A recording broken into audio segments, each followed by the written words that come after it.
साथियों नमस्कार। आज हम कक्षा 6 से कक्षा 10 तक एक लगातार ज्योमेट्री में शब्द आता है बहुभुज या पॉलीगॉन।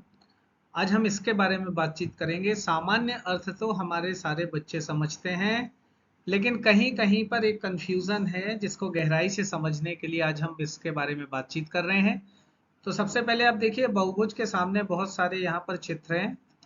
ट्रायंगल है, क्वाड्रिलेटरल है, पेंटागन है, हेक्सागन है, इस तरह से अन्य भुजाएं बढ़ाते हुए अन्य बहुभुजों के भी चित्र यहाँ पर दिए गए हैं।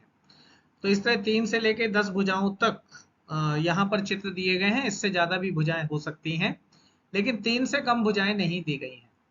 इसका कारण क्या है, ये आगे चल के हमको समझ में आने वाला है। तो इसको हम देखते हैं। तो इसमें सबसे पहले देखिए बहुभुज क्या है। सबसे पहले तो ये बंद हो, मतलब क्लोज्ड है ये, है ना। जो भी स्ट्रक्चर बनेगा वो कैसा हो जाएगा, क्लोज्ड हो जाएगा। क्लोज्ड कैसे, जरा देखिए ध्यान से।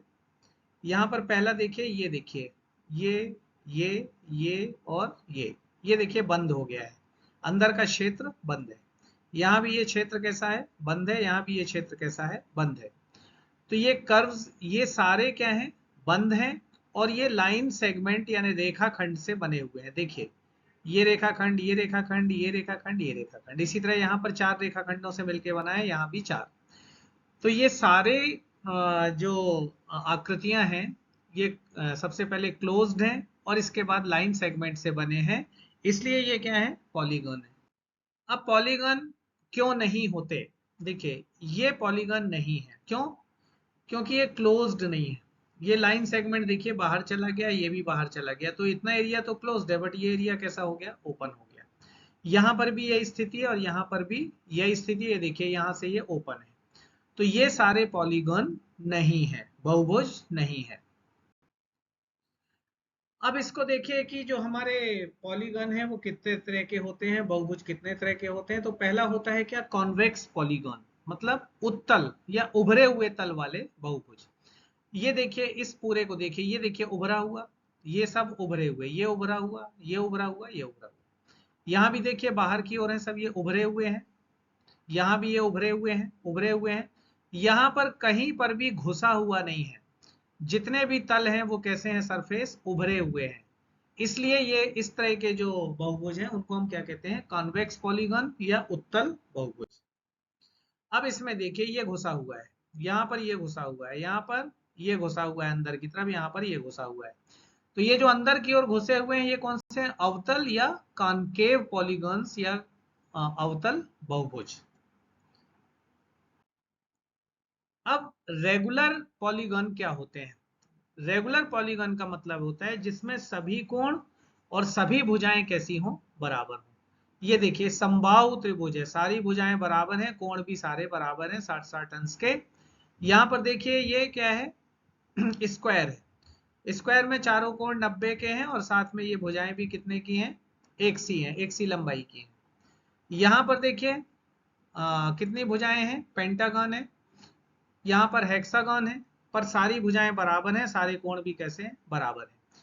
तो ये सारे रेगुलर पॉलीगन कहलाते हैं या नियमित क्या कहलाते हैं, बहुभुज। अनियमित बहुभुज क्या होते हैं, या तो कोण बराबर नहीं है या भुजाएं बराबर नहीं है, या दोनों भी हो सकता है, बराबर ना हो। तो ये सब कैसे हैं, अनियमित है। ये देखिए ये भुजा बड़ी है, ये भुजा छोटी है, कोण में भी अंतर आएगा। यहाँ पर कोण कैसे हैं, बराबर हैं, बट भुजाओं की लंबाई कैसी है, अलग अलग है। ये देखिए रेक्टेंगल है। तो जिनमें कोण या भुजाएं बराबर नहीं है वो सारे इरेग्युलर पॉलीगन है या अनियमित बहुभुज हैं।